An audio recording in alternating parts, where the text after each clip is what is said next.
name is Jarrett, and as you can probably tell, it's Casual Friday today, so I'm going to support our local sports team, the Chiefs. Go Chiefs. Guarantee you we're going to get a win this weekend.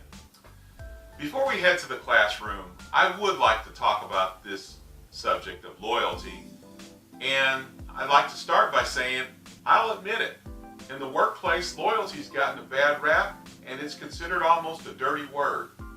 No one wants to be thought of as loyal because it seems like it's a word that denotes that you're subservient. But nothing could be further from the truth. So let's look at both sides of this loyalty thing. The first side is that a leader's responsibility in the workplace or in their business, in their church, in their community, is to engender trust. And once trust is earned, it's the protege's responsibility to return that trust with loyalty. Just because that person doesn't get their way or there may be delays in implementing their ideas doesn't mean that it's okay to withdraw that loyalty. So let's head to the classroom. We'll talk about loyalty and we'll talk about trust. See you at the top. Good afternoon. Let's continue our series about leadership development and talk about the subject of loyalty. To do so, we have to be realistic. At some point in your journey, you and your protege are going to have a difference of opinion. It may be over something minor or it may be a huge major difference of opinion. As long as your plan of action or your way of thinking stands up to what I call the ethical and moral test, you should expect to have the support of everybody in your talent management pipeline. So let's dive right into some things that we need to take a look at when it comes to loyalty. So let's dive into the loyalty issue and examine what roads that a protege could take. Before I get started with that, though, I'd like to admit and say that loyalty has a bad rap.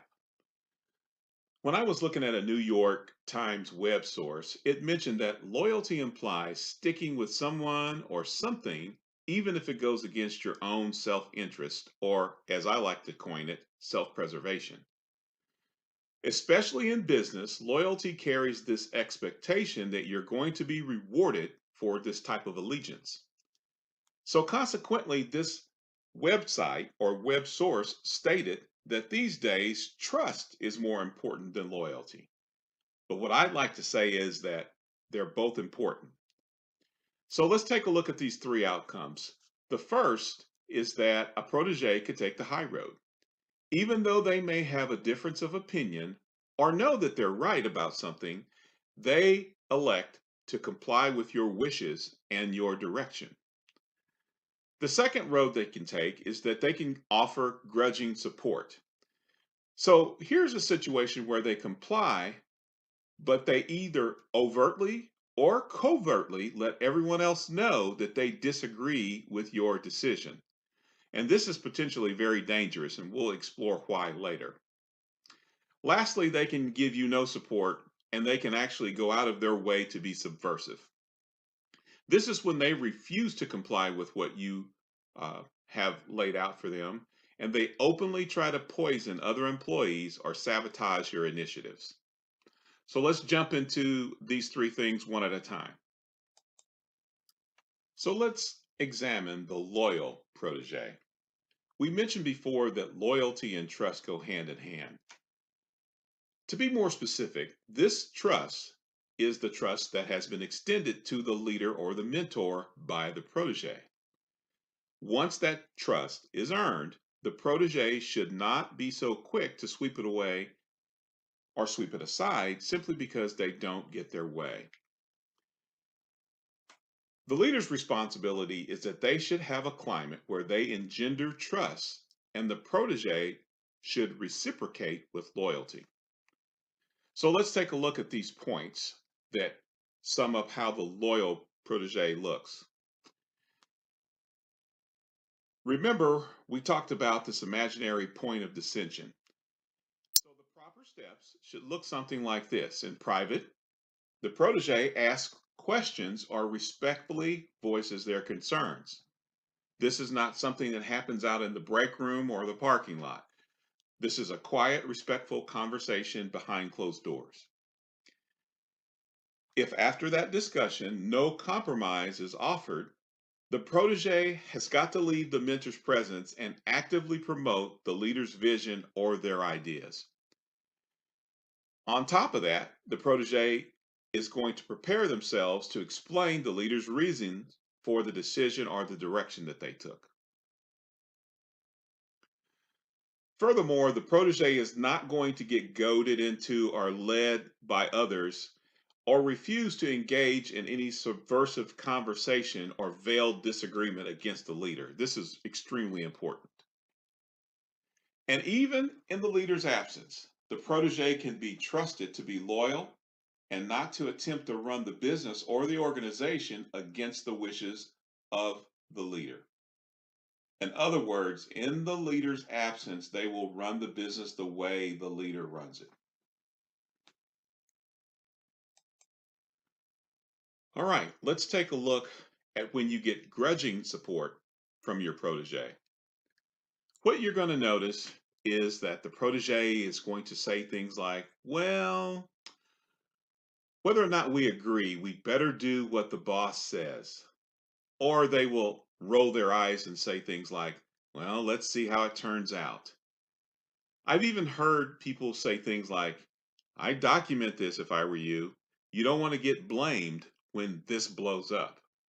So what you're noticing is that they have bits and pieces of your idea mixed with theirs, and parts of the vision that you've laid out are intertwined with theirs.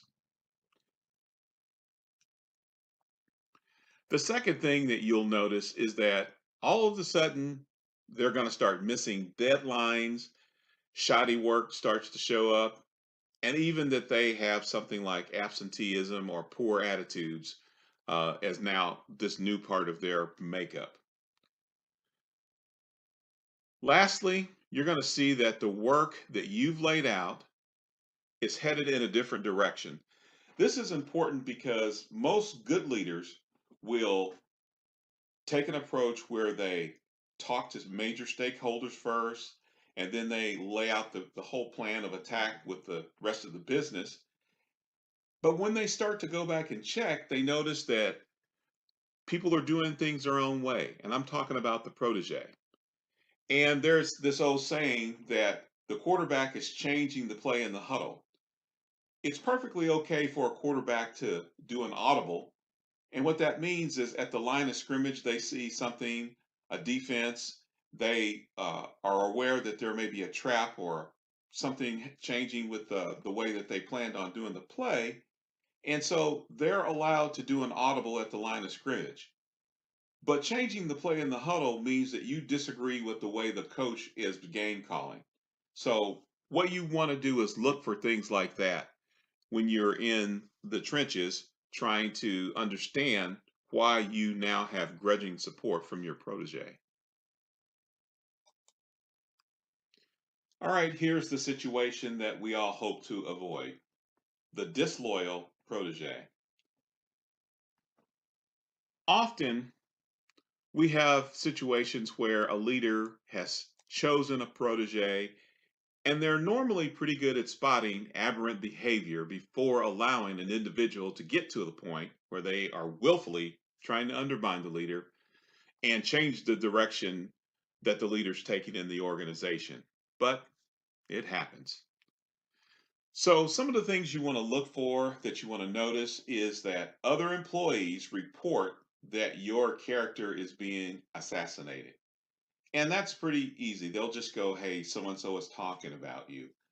This is really unacceptable behavior, and you want to nip it in the bud as quickly as possible.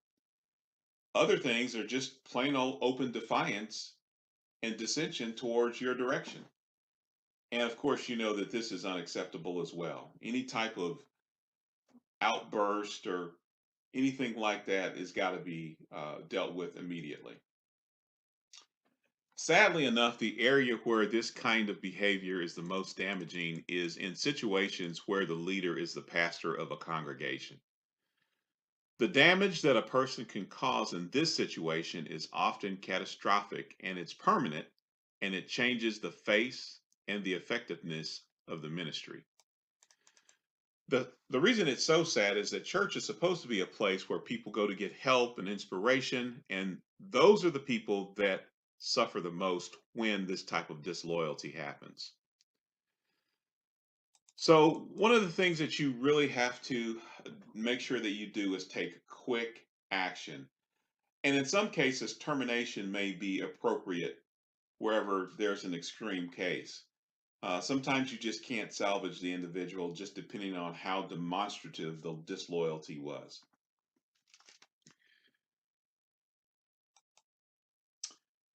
All right, let's close out the subject by going over a few points that help drive home the point of why loyalty is so important.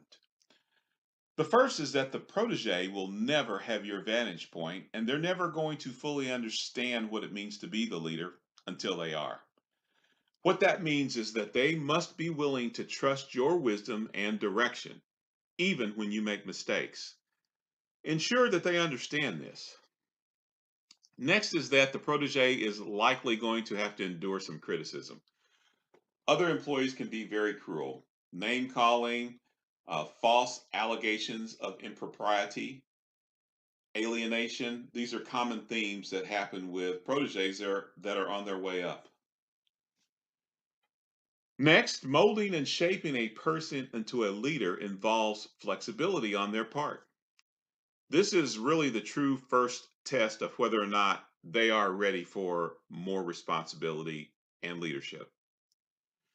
Last but not least, and we say it in every presentation that we have in our classroom, what do they want?